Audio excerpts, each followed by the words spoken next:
Hello mga boss, good evening. Welcome back to my vlog. So, magbisaya na tayo, kikikapay na kung Tagalog, English ba? Bisaya na po.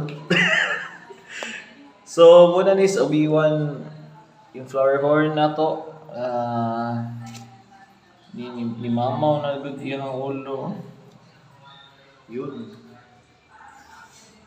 So, hindi ko na siya.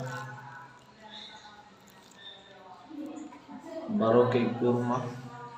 Same setup pa rin tayo. So, ginagamit ko para kung sa beta mag-flare, para mas agresibo siya, ginagamitan ko ng eto, salamin lang. No? Sample ko lang.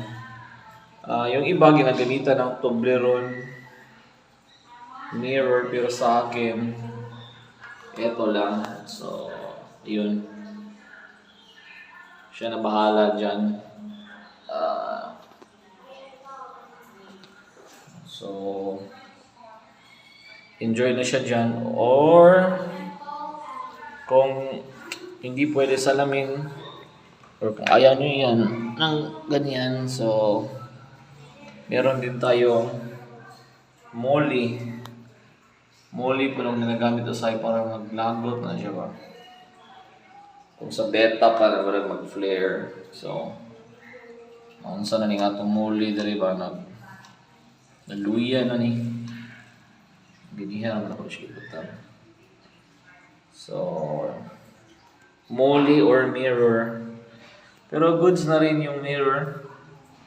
Mas goods itong molly kay makita siya na yung magliyok-liyok ng isda, maglagot na siya ganun yung kaunon. So,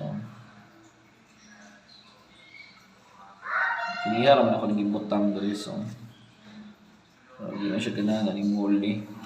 But everyday na pa rin siya marami na pa-flare kung sa beta pa na. So far, okay pa man ang size sa tank para niya. Yeah. Pero, dako na niya siya po, hindi na gini siya dali. Kaya, gutok na kayo. So, buto na kayo, lingin na kayo.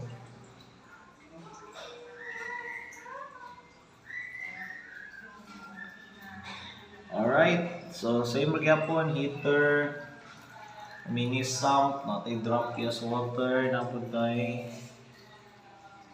back up para sa mga waste niya slalom.